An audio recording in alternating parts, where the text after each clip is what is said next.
Friends and YouTubers, welcome. Next events 19th, video 1 of 5, August 13th, 2011.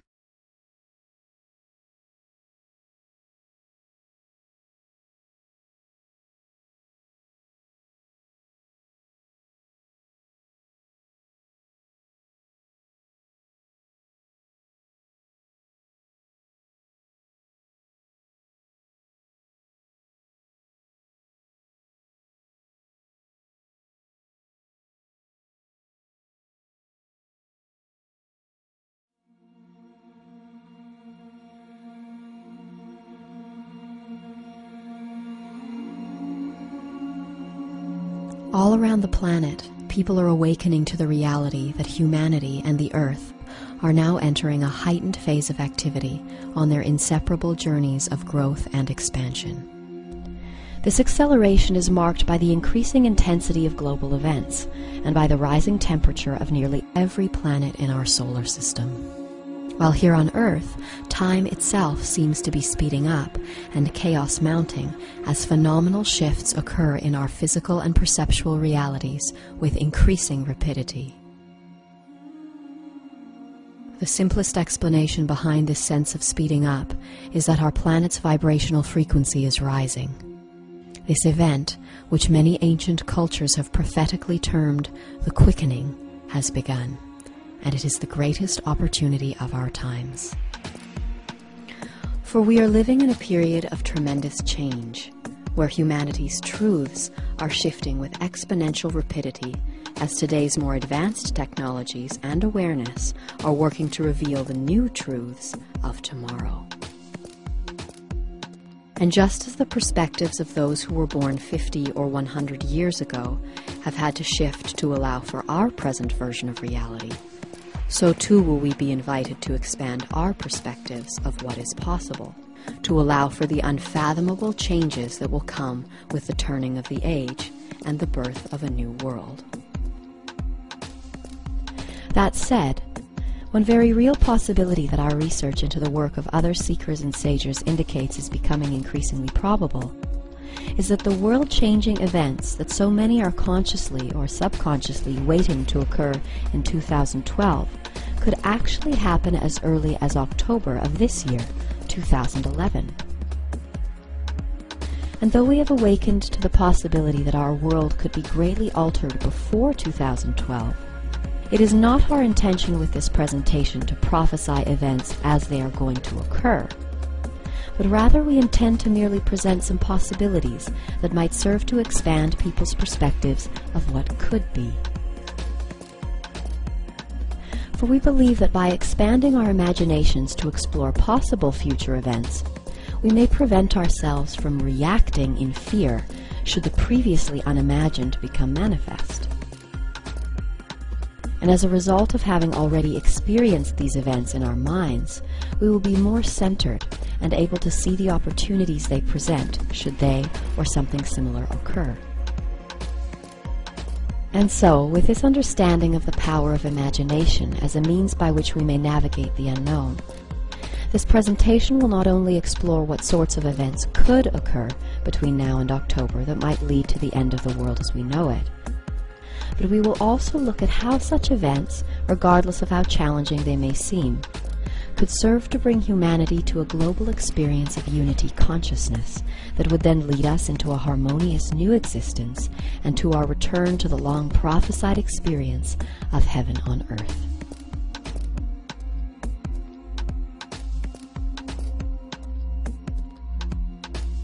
All around the planet, hundreds of millions of people are waiting for events to unfold in the year 2012 that they believe will bring either the birth of a harmonious new reality or the end of the world. But what if those world-altering events were actually to take place this year, in 2011? This anticipated period of great change and purification, which many believe will happen sometime between now and 2012, is referred to as the shift of the ages. And though there are those who believe that the shift is some grand event that is going to occur in the outer physical world or in the cosmos at some point in the not-too-distant future, bringing either salvation or destruction to the world, There are others who believe that the shift is happening right now, and in fact that it has been and will always be happening. For these people believe that the shift can be experienced at any moment by anyone who is willing to make the internal shift back to one, where instead of seeing all beings and events of the world as separate and chaotic, the seeker learns to see that every aspect of existence is serving the divine plan by urging humanity to re-establish its faith and connection to the divine original source of creation, known to many as God or Great Spirit. For it is commonly understood both in the realms of science and spirituality that everything has come from one and that to one we shall return.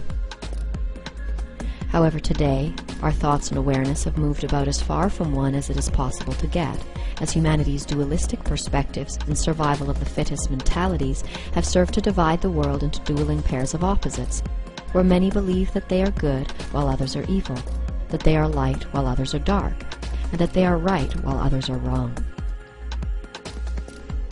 As a result, this divided perspective of existence has every human living for themselves, operating by his own personal will in an attempt to find inner peace by shaping the outer world according to his own likes and dislikes. However, what so many people are realizing today is that the peace we seek cannot be found by creating change in the world outside oneself, for true peace can only be found within. And we may see the truth of this when we consider that all around the world there are nearly 7 billion people who are trying to effect change in the world outside themselves in order to make others and the world match their vision of what is right so that they can find peace inside. However, when we realize that there are 7 billion people with 7 billion different visions of what the world should be like, then we may see that that peace we seek can never be attained by trying to shape the physical world according to our dualistic ideals of right and wrong, as our conflicting views will always result in the paradoxical need to fight for peace. And thus we may see that the only way to find true everlasting peace is to learn to be at peace with the way things are. And it is this holistic perspective that all is perfect as it is that is taught in the ancient practices of Buddhism, Taoism, and Yoga, as well as certain native spiritual traditions, and which is echoed in the words of the Taoist sage Lao Tzu, who says in the Tao Te Ching, "True perfection seems imperfect, but is perfectly itself." Faith is the key to finding this perfection in all. For when one learns to see that all beings and events exist for the divine purpose of encouraging us to seek and find that eternal peace inside, then we may learn to see that all is in fact serving the divine, and therefore all is divine. And by thus establishing faith that every event that happens in one's life occurs to assist their soul's evolution, one may come to see that salvation is not a person, place, or prize. It is a state of mind. For in this faithful state, and the love that accompanies it, one is able to face and flow through all of life's challenges in grace and gratitude. Thus it is this ability to see all as one and all as divine that marks the individual's inner shift and return to one. And so while some people believe that the approaching shift will be an external earthly or cosmic event, and others an internal evolution, there are still others who believe that the shift that is about to happen will be both. These people find truth in the familiar phrase, "conflict breeds consciousness," and believe that many humans need some major shifts in their outer physical reality in order to encourage them to make the inner shift that will enable them to return to one. Thus it is thought by some adherents to this perspective that the physical events that are set to unfold in the next few months leading up to the end of October 2011 have been designed to escalate to such a dramatic level that most of humanity will be faced with the possibility of their own death and the loss of everything that they have worked to achieve in the material world, all of which would occur for one divine purpose. For in a world where so many are living only for material achievement and survival, it will not be until that material reality is threatened with extinction, and when money and luxury fail to satisfy our needs for peace and comfort, that the majority of people will awaken to the worthlessness of material wealth and success, and thereby be inspired to seek inwards to find a new purpose and meaning for life. And in so doing, many will finally understand the words that they have been uttering for so long, which state that we are not human beings having a spiritual experience, but rather we are spiritual beings having a human experience. And thus, when the events of the next few months have served their divine purpose, and when the death and destruction have shaken us from our material obsessions and given birth to our awareness of the eternal spirit that connects us all, we will learn to see the world in a new way, where even death and destruction, which humanity has denied and feared for so long, are seen to have a place and a purpose for which to be thankful and loving. And as these increasingly intense events unfold in the coming months, they will teach humanity the lessons of pride and humility, by demonstrating the futility of our efforts to control the world outside of ourselves. And when people finally tire of wishing that the world was something that it isn't, and when they learn to be at peace with the way things are, for they see it all as part of the divine plan, then may they also learn to see that exerting one's personal will to try to stop these events from happening would be like trying to stop others from having the same opportunity for learning. For it is our selfishness and our ignorant use of free will that has brought us collectively into our present state of existence. Therefore, perhaps it is only by a 180-degree reversal, through selflessness, through the complete and utter surrender of ourselves and our personal will to the divine will of the Tao, that we may allow the forces of true change and redemption to work through us and liberate us completely from the unholy illusion of this world. And for this reason, some believe that it will be the tremendous shifting of outer events in the months between now and October 28, 2011, that will inspire humanity's inner shift, helping them realize that we cannot, nor are we meant to change our outer world in order to find peace, but rather we are urged to turn inwards, to seek and find the eternal peace that comes when one learns to see the divine purpose and perfection of all. And it is with this unified perspective of existence that one learns to relinquish my will for thy will, thereby realigning himself with the divine will and marking their long-awaited return to one.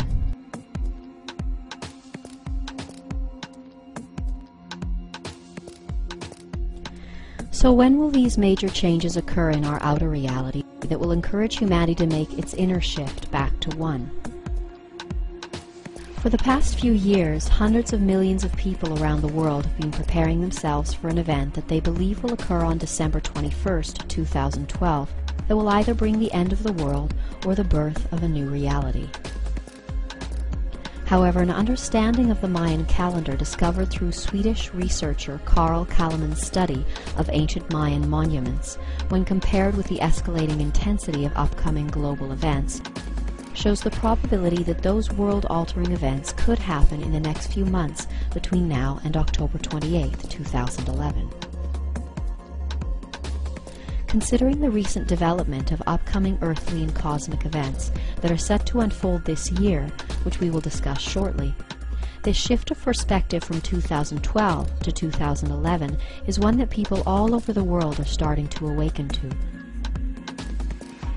While even the Mayans themselves, who have never given a specific date for when we could expect these big changes to occur, as they see the shift more as a process that occurs over time than an event that occurs on a given day, even the Mayans are now saying that great change will come in 2011. And thus it is our intention with the presentation of the following information to encourage people to prepare for the possibility that the world could be greatly changed this year. For the magnitude of shifting events that are set to unfold in the next couple of months could be so great that anyone caught still waiting for things to happen at the end of 2012 might be so shocked by the suddenness of events that all they will be able to do is react in fear, thereby making them more easy to control, while at the same time blinding them to the divine purpose and opportunities that are present in the moment. That said, let us explore Kalleman's work and how it illustrates October 28, 2011 as the end of the Mayan calendar and the birth of a new reality. Though to many the Mayan pyramid is simply a monument used for ceremonies and sacrifice, Kalanin's research reveals that the Mayan pyramid is in fact a calendar of evolving consciousness, where each of its 9 steps, also known as waves or underworlds, are related to a specific type of consciousness that is learned during the period of time that it takes us to move from the beginning of each step towards its end, which in doing so, it is said we are moving from seed to fruition of the consciousness that is the focus for that level. Interesting to note is that each step of the pyramid or underworld is divided into 13 equal segments, comprised of alternating dark and light energies referred to as days and nights, which are as necessary for the growth and expansion of our consciousness as the cycles of night and day are for the harmonious growth of our Earth's surface-dwelling ecosystems. These 13 equal segments of time are referred to as heavens, or stages of creation, each of which is related to a specific Mayan deity, and a stage of growth or learning that occurs during each period of time. Also essential to note here is that each time we step up a level on the pyramid, things speed up by 20 times, which it is said occurs because, as we learn the lessons toward the end of each step, the vibrational frequency of our collective consciousness, and therefore our reality, rises by 20 times. Thus, to illustrate how the Mayan pyramid is a calendar of evolving consciousness, and how it relates to the birth of a new reality by October 28, 2011, let us look at the bottom step of the pyramid referred to as the cellular underworld. This step charts the evolution of cellular consciousness from the time of the Big Bang to the creation of the first highly organized cells, and finally to the full realization of cellular consciousness. The period of time it takes to move from seed to fruition of this consciousness is 16.4 billion years, divided into 13 equal segments of 1.2 billion years, which means that during this phase of creation there occurred a subtle shift in consciousness every 1.2 billion years that brought the collective mind to a deeper experience of the cellular underworld. To explain this further, let's move to the 8th step on the pyramid, known as the galactic underworld, and whose focus for learning is ethical consciousness. Remember here that each time we move up a step on the pyramid, that things speed up by 20 times. And so, where consciousness at the bottom of the pyramid was changing roughly every 1.2 billion years, when we moved up to the 8th step, which began on January 5, 1999, consciousness, which on the step just below was changing every 19.7 years, then on the 8th step began to shift every 360 days, with a focus on the collective development of our ethical consciousness. This development of our ethics can be seen quite clearly when we look at the new perspectives that have arisen in the collective mind since January 1999. For it has been since this time that humanity has taken its greatest strides to purify its ethical perspective, by realizing the impact that our choices have on the healthy, harmonious existence of ourselves, the earth, and all living things. And as a result of our growth and learning during this period, we have been raising the frequency of our collective consciousness, and thus the vibratory rate of existence, thereby resulting in the speeding up of everything by 20 times that occurs as we near the fruition of learning on each step of the pyramid. And it is this increase in the vibration of consciousness that is responsible for the sensation of the quickening that so many people are experiencing around the world. For as the vibratory rate of our consciousness speeds up, so does everything in creation, including time and awareness. To get a better understanding of the process of this quickening that is leading us to its climax on October 28, 2011, let us consider the 7th wave that began in 1755 AD at the beginning of the Industrial Revolution, at which point consciousness began shifting roughly every 19.7 years, until January 5, 1999, when it sped up again and began shifting every 360 days. This is why we had what were referred to as generation gaps in the time before January 1999. Because prior to that date, our consciousness shifted at a slower rate. When a new thought was introduced to the world, it would take a longer period of time for our consciousness to assimilate that concept. For instance, when the perspective that women are equal to men was presented to the Western world, it took roughly 20 years for that seed of an idea to take root. However, for those who were alive for 40 or 60 years before that idea was presented, it could take longer for their perspective to switch, if it did at all, because they had spent so long seeing the world in a way that was different to what was now being presented. However, that all changed when we moved up to the 8th wave in January 1999, at the same time as the global proliferation of the Internet, for human consciousness then began to expand at an accelerated rate, as any new idea or concept that was created or realized could be immediately learned by anyone around the world, regardless of how young or old they were. And because our perspective of the world was accelerating at a speed relative to the phenomenal global growth of the Internet,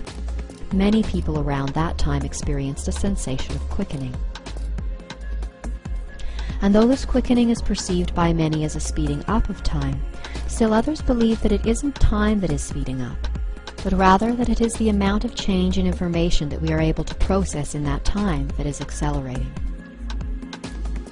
Thus, aware of this concept of the quickening of consciousness, let's now look at the 9th step, or wave, which began just recently on March 9th, 2011,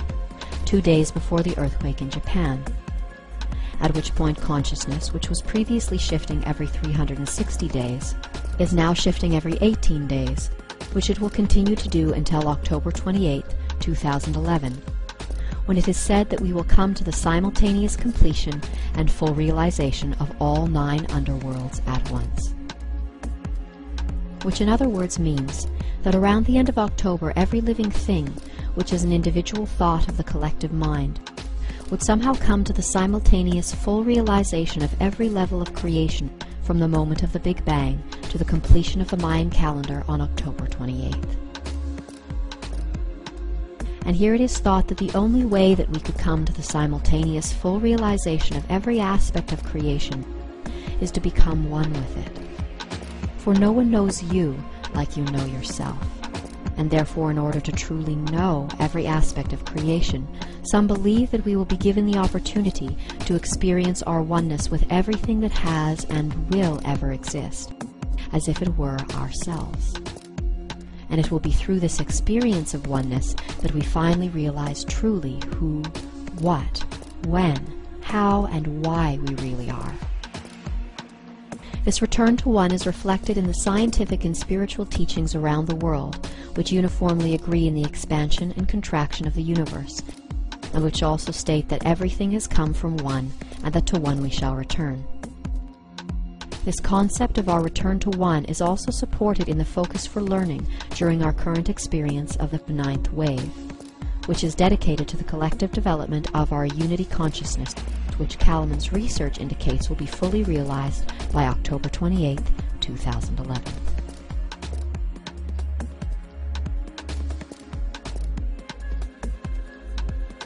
Another strong indicator that the world-altering events which so many people are expecting to occur in 2012 could happen before October 28, 2011, has come from our recent understanding of what are known as the Hopi prophecies of the blue and red star Kachinas,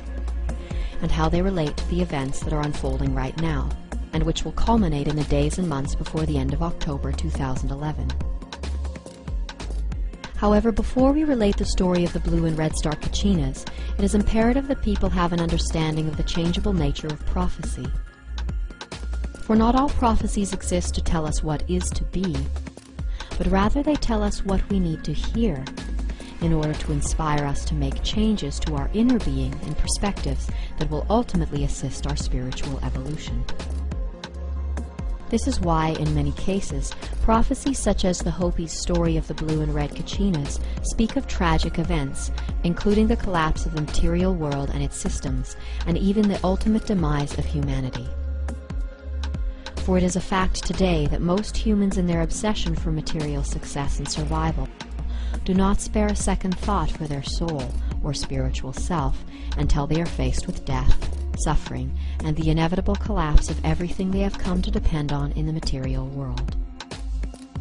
Thus we may see that these prophecies exist for the sole purpose of assisting humanity's evolution from a purely material-based consciousness to one of spirit. For it is by hearing these end-time prophecies, and by seeing the signs of these prophecies fulfilled in current-day events, that one is given the opportunity to fully realize the temporary nature of our physical reality, and thereby be inspired to seek out an understanding of the greater spiritual purpose of our existence. And though many in the world today will ignore these prophecies and stories of destruction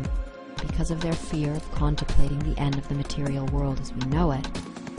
what so few people understand is that prophecies can be changed.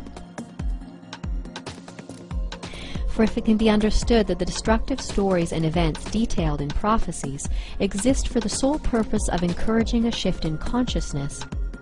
then it may be realized that once the collective mind has made that inner shift, the cataclysmic events that are no longer needed will eventually give way, as the group mind's vibrations are raised to match those of a harmonious new experience of reality, where there will be an entirely new set of lessons to be learned. Meanwhile, those who out of fear choose to deny our spiritual purpose and cling to the material world will be required to experience increasingly more destruction at an intensity that exactly matches that of their attachment to their material-based perspective of existence. For some, it will not be until they've experienced the complete destruction of the planet and all its life that they will finally be inspired to surrender their hate, fear, and pride, and see the spiritual purpose and oneness of everything in existence. Having thus awakened to the spiritual reality of all as one, their soul would then rise to the spirit level, at which point they would join all of the other souls, energies, and entities who have made the same choice to return to one. And here it is essential to realize that our reality is not, nor can it be changed by our fearful efforts of self-will, such as, let's focus our will to stop this from happening.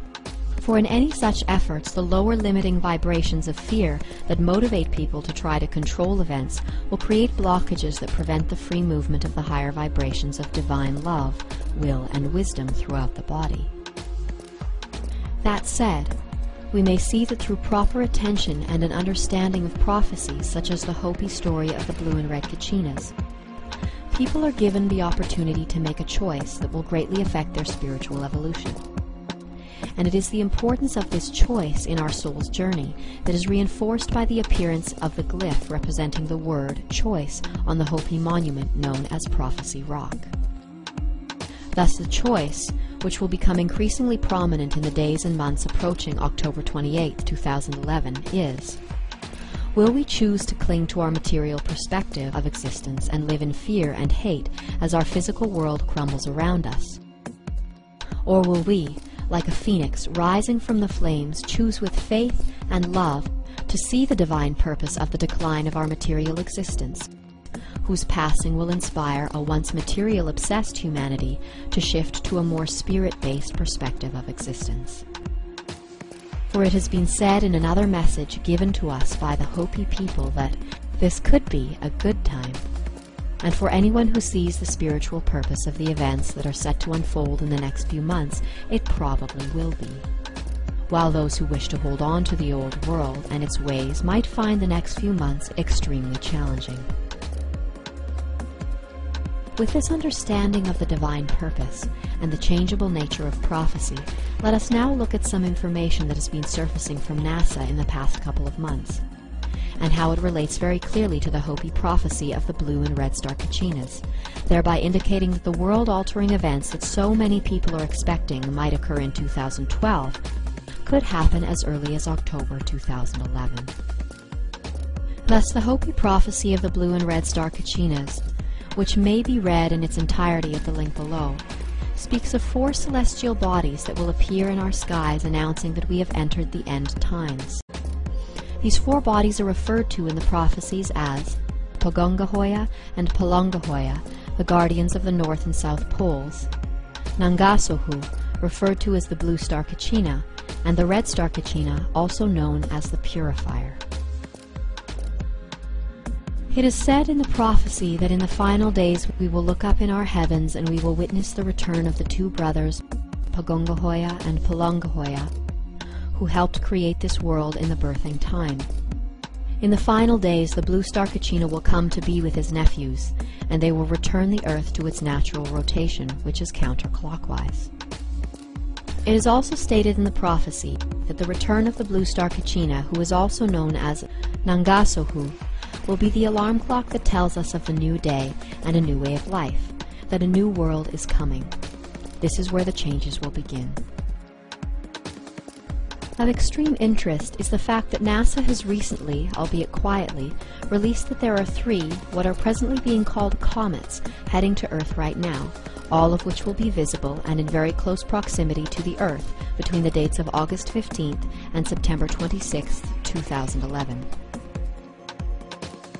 Though the first body to make its pass will be Comet Honda coming in from the south, and at its closest approach to Earth on August 15th, 2011, of particular note is the body that people are referring to as Comet ELENIN, which much research is showing is either a supermassive brown dwarf star or is being followed very closely by one. This conclusion has been derived from the fact that there have been 3 alignments with this comet, the Earth, and at least one other celestial body over the past year and a half,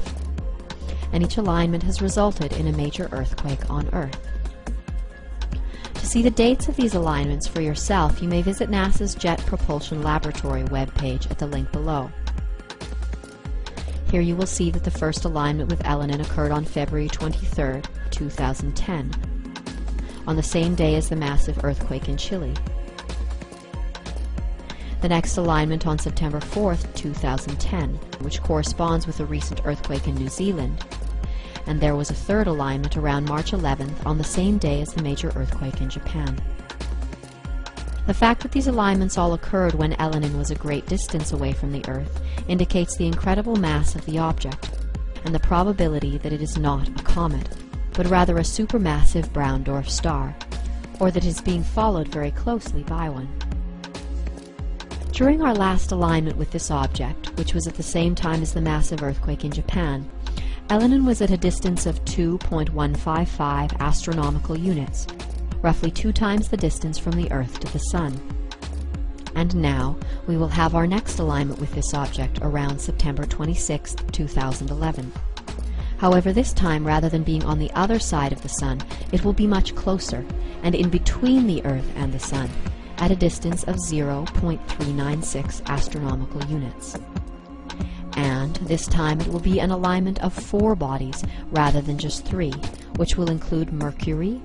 the Sun, ELENIN, and the Earth. It is very possible that around this day we will have some major earthquake activity, the likes of which we have never seen before, which will be accompanied by the appearance of a third comet in our skies, known as Levy. Also worth mentioning here is that many of our sources suggest that around this time we will see the fulfillment of the prophesied 3 days of darkness, where the light from the sun will be obscured for approximately 3 days, after which time the sun will rise again. Though this may be possible, it is also possible that the 3 days of darkness will occur a little closer to the October 28th date,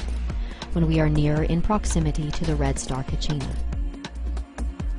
That said, after our next alignment with ELENIN around September 26th, there will be a series of other close passes between September 26th and November 23rd that could cause further shifting, including our closest pass with the object, which would occur on October 17th, 2011, at a distance of 0.232 astronomical units, and an interesting event around November 3rd, when we would pass through the tail of ELENIN. Worth noting here is that these dates will probably change somewhat, as it is assumed that ELENIN will speed up significantly as it slingshots around the Sun before passing the Earth. Considering the approach of these celestial bodies, one possible interpretation of this information and how it relates to the Hopi prophecies of the blue and red Kachinas is that Honda and Levy are the nephews referred to in the prophecy as the guardians of the North and the South Poles, as Levy is coming from the north and Honda from the south, while ELENIN is the blue star Kachina, which will be seen in the sky before and during the major earthquake at the end of September, and whose appearance in our heavens the prophecies say would mark the beginning of the changes and signify that we were in the end times. For the prophecies state that not far behind the twins will come the purifier, the red star Kachina, who will bring the great day of purification. Having accounted for comets Levy and Honda as the guardians of the North and South, it is our belief that comet ELENIN, the blue star Kachina, is not a brown dwarf star, but rather that it is being followed very closely by one, or some other supermassive celestial body. And according to our understanding of the prophecies, this supermassive body that is following ELENIN would be the red star Kachina, known as the purifier, whose passing due to phenomenal gravitational and electromagnetic forces would change the existence of humanity and the earth forever. For it is said in the prophecies that on the day of purification, the earth, her creatures, and all life as we know it will change forever, and that every living thing will be offered the opportunity to change from the largest to the smallest thing. It tells us that the way through this time is to be found in our hearts and through reuniting with our spiritual self. And then it reminds us that everything we experience is all a matter of choice, thus echoing the choice of whether we will face the end of the material world as we know it with fear and denial, or whether we will choose to see its divine purpose with love and faith, and thereby return to the original way where everyone and everything is seen as one and divine. Thus, with this understanding of how the approaching comets relate to the Hopi prophecies of the blue and red Kachinas, one may also note how the dates of ELENIN's closest interactions with Earth, occurring on September 26th, October 17th, and November 3rd of 2011, strongly supports Kalaman's research, which indicates that around October 28, 2011, we will experience the long prophesied end of the Mayan calendar and the birth of a new reality. I am ready for the next step in humanity's evolution. And now we must seek to unite with others. The time has come to live for each other.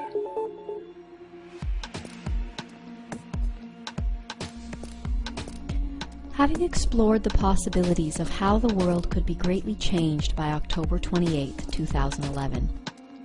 let us now consider how the events that are set to unfold in the next few months could assist humanity in its evolution, from a purely material-based perspective of existence to one more rooted in spirituality. As mentioned before, there are many people in the world today who, because of their focus on material success and survival, will not spare a second thought for their soul or spiritual self until they are faced with death, suffering, and the inevitable collapse of everything they have come to depend on in the material world. Thus, in accordance with the familiar phrase that it is always darkest before the dawn, it is our belief that in the coming months the world will be required to experience a level of death and destruction that will encourage its material-obsessed inhabitants to return to a more spiritual-based perspective of existence. And though it's understandable that the collapse of our material world and its systems could be quite a frightening experience, it is essential to understand here that those who learn to have faith in the spiritual purpose of these events will be given the tools and awareness that will allow them to face and flow through all of the challenges of the coming shift in relative grace and ease. We have been told that faith is the key. For when one learns to see that all beings and events exist for the divine purpose of encouraging us to seek and find that eternal peace inside with the way things are, then we may learn to see that all is, in fact, serving the divine, and therefore all is divine. And with this perspective, one may learn to move through the events of the coming months with a heart full of love and gratitude, rather than being consumed by hate and fear. And it is the power of this faith to bring us peace that is being referred to in the Hopi prophecy of the blue and red Kachinas, when it says, "Life will get very perverted, and there will be little social order in these times. Many will ask for the mountains themselves to fall upon them just to end their misery, while still others will appear as if untouched by what is occurring, for they are the ones who remember the original teachings and who have reconnected their hearts and spirit." Having thus remembered the divine role that destruction may play in our spiritual evolution, Let us now explore some of the potential challenges that could unfold in the next few months that might assist our soul's journey back to one. And remember here that it is not our intention with this presentation to prophesy events as they are going to occur, for it is our belief that our future is always changing in accordance with our willingness to learn new lessons and perspectives. That said, our intention herein is to merely present some possibilities of what events could occur that might lead to the collapse of the material world as we know it, and to humanity's subsequent return to a spirit-based consciousness. Though to many people whose perspective of the state of our world is molded by popular news and media, the idea that our entire material reality could collapse in the months between now and October 28, 2011 might seem like a sensationalist Hollywood film. What so few people realize is that the process is already well underway. In truth, a simple string of events whose elements are already in place could cause the toppling of our existing world systems within as little as a week or 10 days. And though it may not look exactly like this, this is one possibility of how it could happen. All it would take is another staged terrorist attack in an American city similar to that of 9/11. Except this time, rather than airplanes, the damage would be delivered by a device called a suitcase nuke, which is a hypothetical suitcase-sized nuclear bomb, which has begun to receive a lot of mention in films and news reports within the popular media. If such a bomb were to go off in an American city, and the authorities were to link its creation to Iran, whom the US is wrongfully accusing of developing nuclear weapons, in the same way that it accused Iraq of developing weapons of mass destruction, this would pave the way for a US-led Allied attack on Iran, which would then mark the official beginning of World War III. In truth, this war has already begun, with US-led trade sanctions against Iran being imposed by the United Nations in an effort to cripple the country's military and economic production, while the US and its allies make preparations for war. It is also known that for some months now the US has been amassing troops and weapons in Israel in preparations for a massive offensive in the Middle East. However, with the US having recently reached its $14.3 trillion debt ceiling, with the dollar flagging and the euro near collapse, and with the US already overextending itself in wars in Iraq, Afghanistan, Libya, and Pakistan, its decision to engage in a world war, along with the crippling effects of the staged terrorist attack, would crush whatever faith remained in the US markets and result in the collapse of the American dollar, which would in turn begin the spiraling collapse of all the world economies. With world oil prices hovering at record highs, the Iranian president has promised that as soon as the first bomb drops on Iran, he will set the oil fields on fire. Thus, with the value of the euro and the dollar dropped through the floor, the flaming oil fields would result in the skyrocketing of gas prices, which would then lead to the inability to transport food and other goods around the world. Statistics indicate that without steady transport, most urban centers would be depleted of food and resources within 3 days. And as quickly as that, the world would be changed forever. However, there is much research which we will post on our webpage that indicates that these are just the beginning of a series of progressively intense and unfathomable events that have been designed to be so shocking that many people who are completely unaware of them will be desperate for any form of salvation. And it will be at the point of humanity's greatest desperation that those who have orchestrated these events will provide one self-serving solution,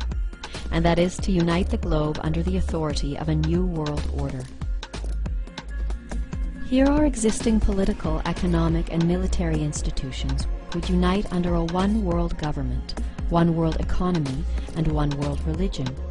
which would offer to meet the immediate needs of humanity, providing food, money, and medicine, and even miracles, in exchange for complete obedience and subservience to the system. However, it is essential to understand here that even though the voice calling people to the New World Order may use the appealing words of unity, truth, and service, it will only be offering a temporary solution to the symptoms of humanity's suffering, along with promises to preserve a degree of comfort and security within a familiar system. where people are divided by the old world perspectives of good and evil, rich and poor, strong and weak. This voice will speak to people's fears and to their desires to protect and preserve the self. And all those who choose out of fear to cling to the material and continue their support of a ruling elite who have proven their lack of caring for the world and its inhabitants will, by the quality of their own thoughts and emotions, be required to experience increasingly more hardships until such a time that they are willing to put their faith in the divine spirit rather than the corrupt institutions of man or his false gods. So what sort of events could unfold in the next few months that might bring the world to such a state of desperation that it would agree to uniting the planet under the authority of a new world order? Should events similar to those mentioned previously occur, it is possible that the desperation caused by global food shortages and the collapse of the world's economies could lead to worldwide pandemonium, as cities erupt in mass riots and looting, while people rise against each other and their governments in a desperate attempt to acquire food and resources for themselves and their families. This violence would be greatly compounded by the threat of nuclear war and invading forces that would be escalating around the world. Add to this the hysteria that would be caused if the earth was shrouded in 3 days of darkness that most people didn't know would end. And then add another devastating earthquake which would cause the meltdown of 30 nuclear reactors around the planet, whose radioactive waste would spill into the Earth's air and oceans. And then, at the point when the entire world seemed divided and at war with each other, and when the state of humanity seemed all but lost, we would hear news reports of a strange object approaching from space, which was previously thought to be Comet ELENIN, but which upon its approach news reports would tell us is actually a spaceship.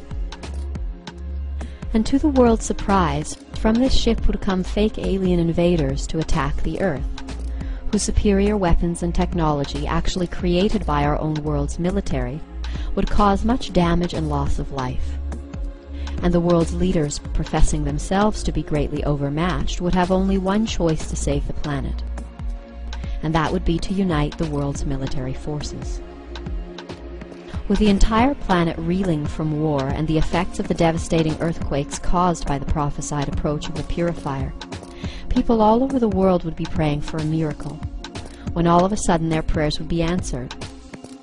Somehow the Earth's allied forces would miraculously defeat the aliens in a staged final battle, seemingly through their own military might, or with assistance from other aliens, either real or fake, or even through the supernatural assistance of a false messiah-like figure. And when the world allied forces destroy the approaching ship, which was once thought to be a blue comet, we would see the fulfillment of the 9th and last sign of the Hopi prophecies, indicating that we have arrived at the end times, which reads, "You will hear of a dwelling place in the heavens, above the earth, that shall fall with a great crash. It will appear as a blue star. Very soon after this the ceremonies of my people will cease. For very soon afterward the red star Kachina will return, and he shall bring with him the dawn of the 5th world." With the alien threat defeated, a broken and battered humanity would still have to deal with the wrath and destruction caused by the approaching red star Kachina. And thus, in the wake of humanity's staged victory and in the face of oncoming threats, the world's United Nations would, in a show of false goodwill, speak of the oneness of humanity and call for the unification of the world under a one-world government. All of the world's debts would be erased, and a new global currency would be created, of which everyone would be offered a set number of credits in exchange for their willingness to keep working for the self-same system of governance and authority. Anyone wishing to receive these cash credits, food supplies, and medical care from this one-world system would be required to get a microchip implant that would allow their movements and ID to be tracked.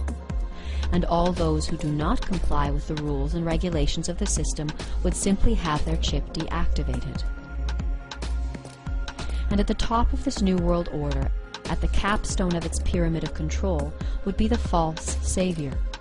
which could appear either as an alien being or as a luminous messiah-like figure who would perform signs and miracles so great that they may deceive, if that were possible, even the elect.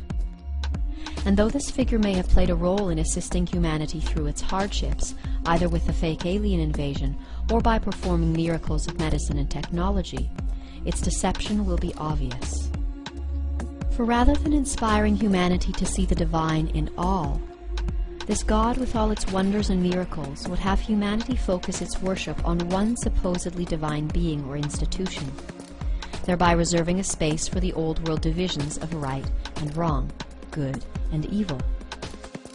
And the worship of this thing would be most likely controlled by our present-day ruling elite and popular spiritual leaders, who would place themselves in between humanity and this fake God. As fantastical as all this may sound, there is much compelling evidence that points to the possibility of such events occurring,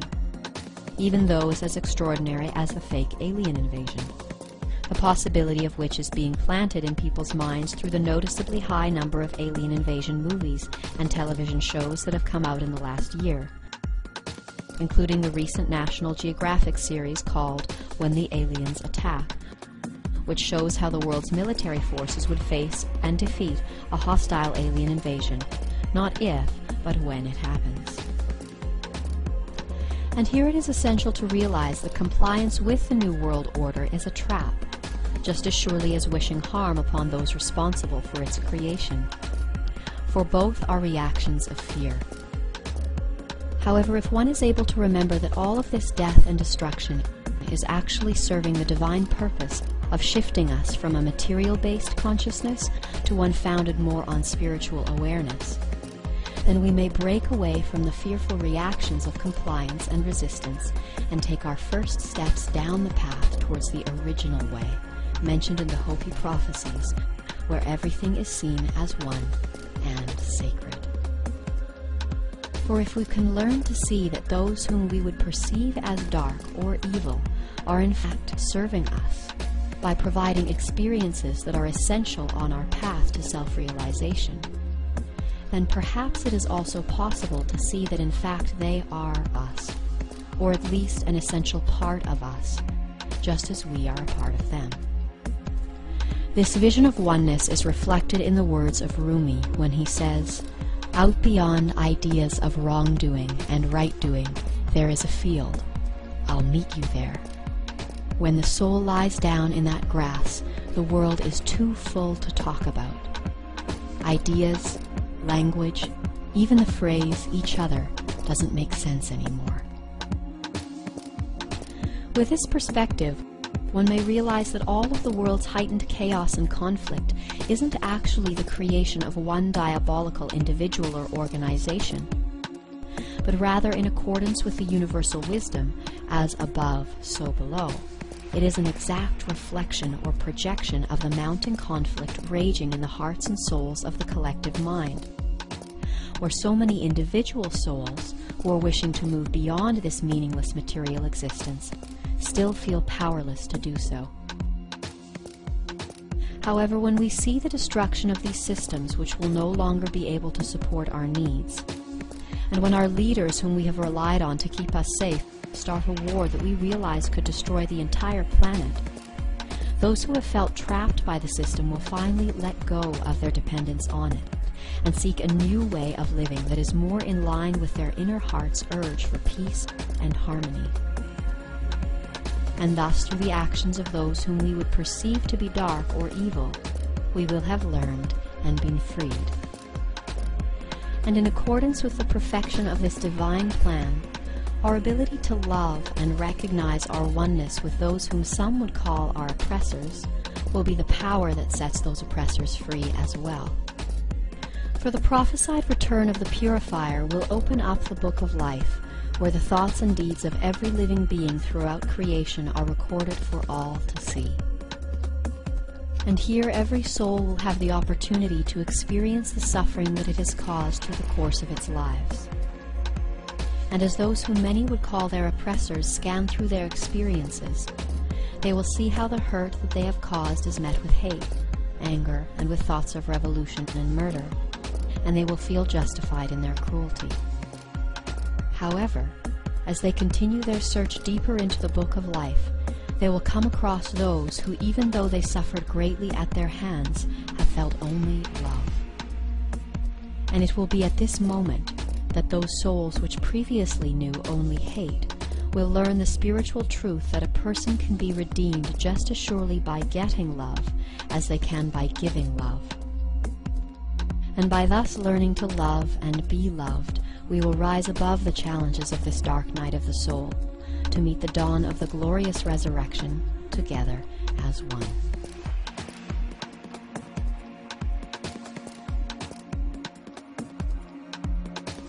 With this glimpse of the dawning rays of our rising unity consciousness, let us now consider when and how the first major events might unfold that will bring us to such a profound experience of oneness with everything, that we will come to the full realization of every level of creation. For it is our intention that by presenting the potential dates when things might unfold, that when people see some of these first events actually happen, it will enable them to believe that the material world is on the verge of collapse, and thereby inspire them to let go of their attachment to it. And in a world where so many have no idea that these changes are coming, we would encourage those who have awakened to the whats and whys of events to resist the urge to focus primarily on how one may save themselves, and to consider instead what one may do to help others. For if one is consumed with the need to save themselves through these days of great change and challenge, they will be driven primarily by the energy of fear. Whereas if one is able to turn their focus towards helping others, they will change their motivation and therefore their vibration from one of fear to one of love. And it will be this love for all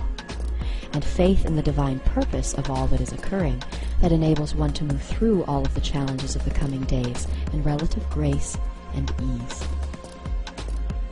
That said, there are some interesting indicators revealed in Kalaman's research of the Mayan calendar that show the potential dates when things might unfold. Of particular interest are the periods known as the fifth day and the fifth night that occur on each step of the pyramid. For it is understood that during the fifth day of each underworld, we typically experience a global event that marks a great leap forward towards our deeper understanding of the consciousness being learned on that level. And past trends show that typically the fifth night brings a great global challenge, which then gives the collective mind the opportunity to put the lesson it has just learned into practice. Looking at events that occurred during the fifth day and night over the past few steps on the pyramid, we can see that during the national underworld, the positive values and teachings of Christ were followed in the fifth night by the appropriation and perversion of those teachings during the Dark Ages.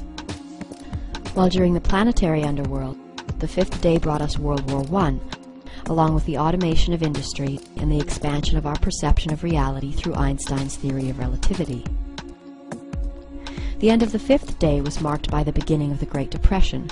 which then continued through the fifth night, accompanied by World War II and the use of the first nuclear weapons against Japan. During the galactic underworld, the fifth day saw a profound shift in consciousness towards peace and harmony, with a tremendous increase in the number of spiritual groups sprouting up all over the world. While the fifth night was marked by the 2008 collapse of the American and European economies, which now brings us to our current step on the pyramid, known as the universal underworld.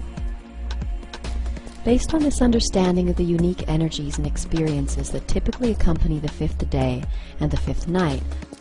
one could expect that the major shifting of consciousness and world events would begin during these periods. Thus it is possible that during the fifth day, which extends from July 31st to August 18th, 2011, we could see a creative expression of unity consciousness manifested through an event as spectacular as the presentation of some major medical or technological breakthrough created to benefit mankind. It is also possible that during this time we could see the beginning of another Great Depression, as we saw at the end of the fifth day of the planetary underworld. This is a very likely possibility, which could be catalyzed by the flagging faith in the U.S. markets, caused by the American having recently reached its $14.3 trillion debt ceiling, which could result in a crippling of the American economy, which could then fully collapse during the fifth night, which extends from August 18th to September 5th. During the fifth night, it is very possible that an economically fragile America could be hit by another staged terrorist attack, which would be the final blow that causes the collapse of the American economy and sends the economies of the world into a downward spiral. And just as we saw during the fifth day and night of the planetary underworld, the world's slump into another Great Depression would be followed by the start of another Great War, that of World War III. The dates of the events following the fifth day and night, including the fake alien invasion, 3 days of darkness, and the major earthquakes caused by the passing of comet ELENIN, are impossible to guess apart from saying that they will probably happen near the end of September. For it is our belief that things will occur faster than anyone can imagine, as hinted by the age-old prophecy that the end will come like a thief in the night. And for this reason, we would encourage all of our viewers to use the decline of the economy or any major event that might occur during the fifth night as the sign by which they will choose to let go of their attachments to the material world and its systems, and to leave the cities and return to nature, where the mountains, waters, and trees will support their return to the original way mentioned in the Hopi prophecies. For we are told in the prophecy of the blue and red Kachinas that life will be so bad in the cities that many will choose to leave this plane, some in whole groups, and that only those who return to the values of the old ways will be able to find peace of mind. For it is in returning to a simple life with and upon the earth, amongst our forest and mountains, that we shall find relief from the madness that will be all around us. That said, it is essential to understand that we are always exactly where we are meant to be, when we are meant to be there. And even if one cannot make it out of the city, it is important to remember that one can always connect to the earth and its elements by turning their thoughts to a glass of water, or the ground beneath their feet, or a tree, a lit candle, or even a light breeze. And so with this understanding of when events might unfold, let us consider how the increasing intensity of world events has been divinely orchestrated to bring all of us to such a profound experience of oneness that we would come to the full realization of every level of creation by October 28th, as suggested in Kalaman's research of the Mayan calendar. According to Kalaman's work, the focus for learning during the 9th wave from March 9th to October 28th, 2011 is unity consciousness. And therefore it is thought by some that the increasing intensity of events that are set to unfold in the next few months will move us through progressively deeper experiences of unity and oneness, which would peak sometime around October 28th, when the Earth will return into the higher vibrational electromagnetic field of the purifier. For many, this process will be experienced as an expansion of consciousness, which extends from the personal to the universal, where one's first experience of unity might occur through a realization or connection that happens within oneself. Next, an increase in the intensity of world events, such as food shortages and the collapse of the economy, could inspire people to expand their understanding of unity beyond the self, by encouraging them to seek out other like-minded friends and individuals with whom they might share resources and understanding that could help them meet the increasing demands of the moment. A further increase in the intensity of the global situation caused by massive earthquakes and other global disasters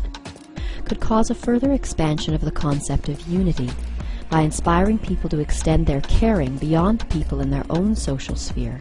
resulting in a genuine caring and collaboration amongst strangers that comes from the realization that we are all in this together. Further intensification of the global situation through events as extreme as a fake alien invasion and the complete collapse of world systems could then cause some to perceive the formation of a new world order as the ultimate expression of unity, while others will see ultimate unity as the mobilization of the world's citizens in a revolution against such a system. However, as people across the face of our broken and battered planet rise to the peak of polarity, with the forces of the New World Order grasping for control, and the masses rising in revolt, the Earth's return into the higher vibrational field of the purifier around October 28, 2011, will bring the collective mind to a fully realized experience of unity consciousness, which will show the world that true unity is not the desire to gather large masses of like-minded people to support or oppose an idea, but rather true unity is the soul's realization that all is one already. For the passing of the purifier with its phenomenal gravitational and electromagnetic forces will cause such intense shifting of our outer and inner experiences of reality that we will have one of two choices. We may choose to see ourselves as separate from the events we are experiencing, which could rise to such a peak of intensity that our increasingly fearful desire for things to change would drive us insane. Or we could choose with love and faith to surrender our personal will to the divine will of the Tao, and realize that all that we are experiencing is a projection of our minds, and that it is divine. And in accordance with the divine wisdom given to us through the Tibetan Book of the Dead, we will see that recognition is simultaneous with liberation. For just as the soul's journey through the bardos encourages one to recognize that everything we experience is a divine projection of our mind, so too are we urged to realize the same during our brief journey through the material world. Although such spiritual seeking is met with little success in today's world, because of the extreme difficulty in reaching integration in a vibrational field that is as psychically polluted as that of the Earth, during the revolving course of the cosmic cycles, there arise periods when great redeeming energies return to the Earth, allowing the process of integration to proceed more easily and rapidly. All around the world there exist ancient cultures and wisdom keepers whose texts and teachings reveal knowledge of such periods having happened in the past, while some even hold prophecies telling of the impending return of these forces of salvation. However, here again it is essential to understand that this returning Redeemer is not a physical personality of majestic stature, residing somewhere outside the dense material world, but is essentially an impersonal divine unifying consciousness, manifesting itself as light, love, and wisdom in a field of cosmic rays emanating from the center of our galaxy, via the purifier. Thus the return actually refers to the Earth's cyclic re-entry into the purifier's higher vibrational field, at which point we are anointed by its divine light and influence. And it is because of this divine anointing that the return is widely referred to as the return of Christ, which, stemming from the Greek word Christos, means the anointed one. Thus we may see that Christ consciousness is not exclusively available to Jesus, but is available to every human being who experiences the infinite, changeless reality that lies at the core of each one of us. For just as the Christ through Jesus displayed only faith and love during experiences of great suffering, so too will all those who wish to follow Christ's narrow path be urged to face the challenges of the coming months with faith, love, and wisdom, willingly sacrificing their fears and attachments to the self, so that they may open themselves up to the fully expanded realization that all is one and divine.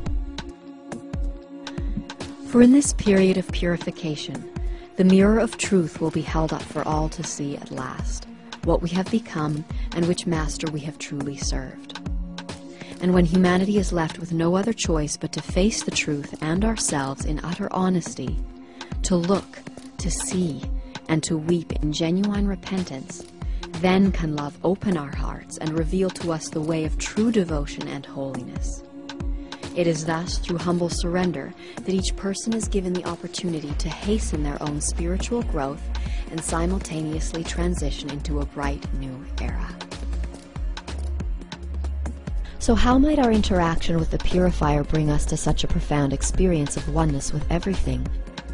that we would come to the full realization of every level of creation by October 28, 2011? The answer to this may be summed up in one word: vibration. For if NASA's information suggesting that comet ELENIN is or is being followed by a supermassive brown dwarf star is true, then we will be greatly affected by the extremely high vibrations of its electromagnetic field upon passing. whose frequencies will be so great that some people say they could alter our experience of reality by raising our vibrations to the point where we will experience other dimensional planes, as evidenced in the Hopi prophecy of the blue and red Kachinas, where it says, "When the purifier comes, many things will begin to occur that will not make sense, for reality will be shifting back in and out of the dream state. Things unseen will be felt very strongly. There will be many strange beasts upon the earth in those days, some from the past and some that we have never seen.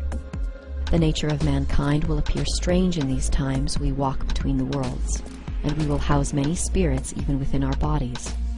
After a time we will again walk with our brothers from the stars and rebuild this earth, but not until the purifier has left his mark upon the universe." That said, it is widely accepted in both the realms of science and spirituality that the human body, comprised mostly of water, is a conductor of sound, light, and information, all of which travel through our bodies as vibrations.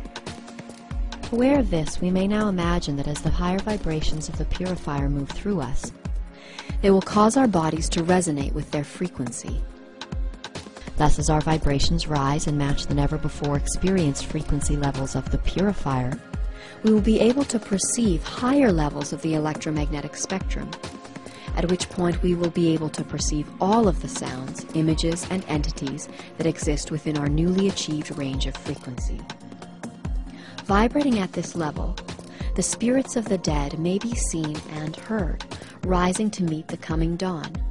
as humanity expands its senses and consciousness to perceive the forgotten fifth element of ether, that which connects us all.